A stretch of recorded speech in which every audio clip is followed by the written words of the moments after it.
हर रोज एक नई कहानी देखने के लिए चैनल को सब्सक्राइब करें और बेल आइकन दबाना ना भूलें। स्वाति बहुत ही गरीब घर से थी। वो दहेज में कुछ भी नहीं लाई थी, जिसकी वजह से कमला स्वाति पर जुर्म करती। स्वाति बहुत भोली थी।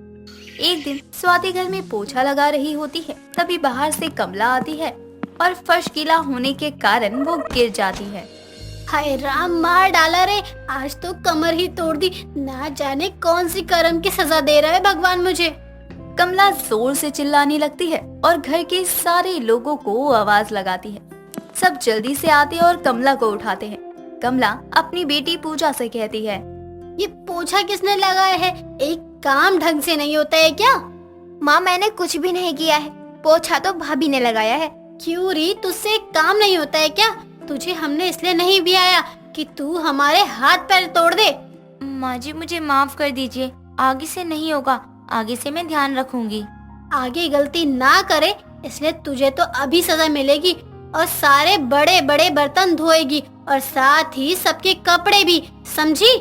स्वाति कमला की बात सुनकर अपना काम करने चली जाती है और उनके सामने चू तक नहीं करती। ऐसे ही दिन गुजरता है और कमला स्वाति पर अत्याचार करती है। एक दिन स्वाति ने घर के सारे कपड़े धोकर आंगन में सुखाने के लिए डाल रखे थे। रात को अचानक से बहुत तेज बारिश हो जाती है और सारे कपड़े गीले हो जाते हैं। कपड़े आंगन में रह गए थे, इसलिए वो गीले हो जाते हैं। कमला ने ये देख लिया था और वो स्वाति को कहती है, अरे ओ महारानी, आंगन से कपड़े क्या तेरा बाप लेने जाएगा? बारिश में सारे कपड़े गीले हो गए, कल सब पहनेंगे क्या? वो माँ जी, मैं काम करने में व्यस्त थी तो कपड़े उठाना भूल गई, मैं अभी लेकर आती हूँ। अच्छा, ओहो, मेरी बहू घर का कितना काम करती है कि भूल जाती है सब। तो ठीक है, आज कपड़ों के साथ साथ तू भी आंगन में गीली होगी, तुझे भी बाहर ही रहना होगा।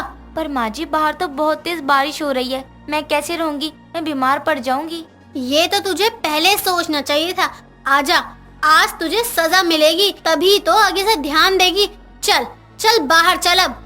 कमला स्वाति का हाथ पकड़ती है और उसे बाहर बारिश में खड़ा कर देती है। बेचारी स्वाति बारिश में खड़ी होकर रोने लगती है और गले में अपनी माँ के लॉकेट को देखकर कहती है, माँ, आप कहाँ हो? आपने मुझे किस घर में ब्याह दिया? इस घर में मेरी बिल्कुल भी इज्जत नहीं है, बस पूरा दिन अत्याचार करते रहते हैं। देखो ना माँ, मेरा हाथ भी जला दिया। आप आ जाओ माँ, प्लीज। स्वाति ये सारी बातें आंगन में लगे पेड़ के ऊपर बैठी एक परी सुन रही थी। स्वाति को रोता हुआ देखकर परी का दिल पसीज जाता है और वो स्वाति की मदद करने की ठान लेती है और वो स्वाति के शरीर में समा जाती है। स्वाति रात भर बारिश में गीली होती और अगले दिन सुबह कमरे में जाकर नहा धोकर तैयार हो जाती और अपना काम करने लगती। तभी वहाँ पूजा आती है। भाभी, ये सब काम छोड़ो और जल्दी से जाकर मेरे लिए आलू के पराठे बना कर ले आओ, और हाँ, अचार भी ले आना। हाँ दीदी, अभी लेकर आती हूँ। स्वाति रसोई में जाती है और जल्दी से पराठा बनाकर पूजा के सामने रख देती है। पूजा पराठा खाती है तो कहती है, ये भी कोई पराठा है? इसमें तो कोई मिर्ची ही नहीं है। जाओ, जाकर अच्छे से बना कर लाओ, और हाँ, मिर्ची अच्छे से डाल देना। मिर्ची खाएगी? रुक जा, तुझे अभी मिर्ची खिलाती हूँ।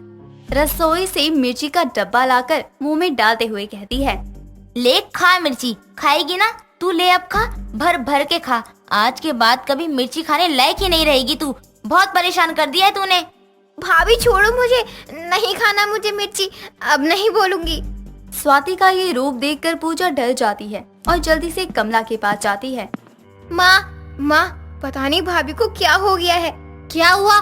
पहले तू यहाँ आ और फिर बता क्या हुआ जो इतनी डरी हुई है। पता नहीं, भाभी अजीब सा बर्ताव कर रही है, मेरे मुंह में मिर्ची डाल रही थी। उसकी इतनी हिम्मत! रुक, अभी उसको तो मैं बताती हूँ। लगता है कल की सजा भूल गई, इसीलिए उड़ रही है। कमला स्वाति को बुलाती है। तूने मेरी बेटी को मिर्ची खिलाई? मारना चाहती है क्या तू उसको? नहीं माँ जी, मैं कैसे दीदी को मिर्ची खिला सकती हूँ? मैंने तो उनको आलू के पराठे बनाकर दिए थे। आहा, देखो कितनी भोली बन रही है, कितनी जल्दी रंग बदल लिया इसने। इसके आगे तो गिरगिट भी फेल है। माँ, कैसी बात कर रही हो दीदी? मैं और गिरगिट? अच्छा चल ठीक है, जा तू अपना काम कर। कमला के कहने पर स्वाति अपना काम करने चली जाती है और दिन निकलता रहता है।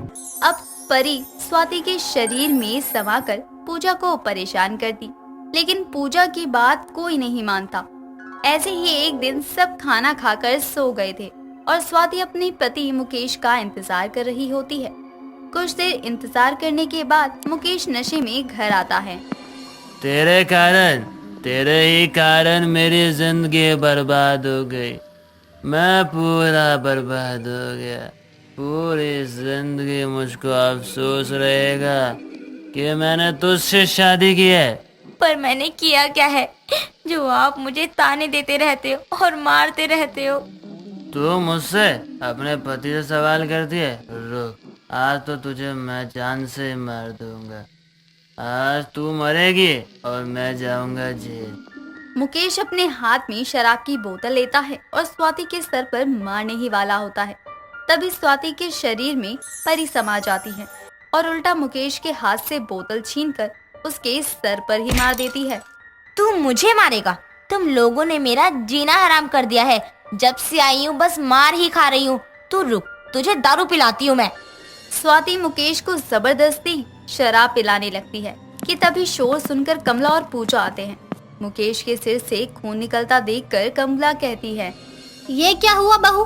तूने मेरे बेटे का सर फोड़ दिया। मार देगी क्या मेरे बेटे को? क्या? ये सब कैसे हुआ? इनकी ये हालत किसने की? माँ जी जल्दी से डॉक्टर को बुला लीजिए। देखा माँ, बोला था ना कि कितनी जल्दी अपना रंग बदलती हैं। कोई भी गिरगिट फेल हो जाए इनके आगे। मैं आपको कह देती हूँ, इसके ऊपर किसी गिरगिट का साया है। अभी चुप कर, जाकर डॉक्टर को बुला, वरना तेरा भाई मर जाएगा। पूजा जल्दी से डॉक्टर को फोन करती है। कुछ देर बाद डॉक्टर आते हैं और मुकेश के सिर की पट्टी करते हैं। अब मुकेश स्वाति से बहुत डर जाता है। उसके आगे वो कभी कुछ नहीं कहता। समय बीतता है और एक दिन कमला और पूजा दोनों बैठकर बातें कर रहे थे। तभी पूजा कहती है, माँ आपको नहीं लगता भाभी कुछ बदल सी गई है?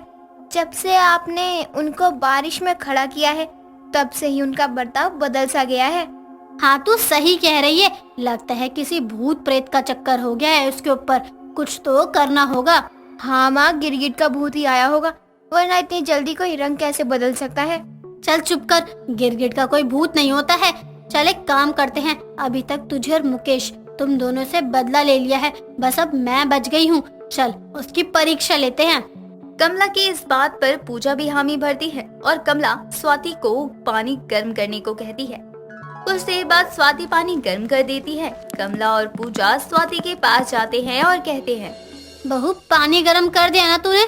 तुझे पक्का पता है ना पानी गर्म है? हाँ माँ जी, पानी गर्म है। अच्छा चल एक काम कर, इस पानी में हाथ डाल के दिखा।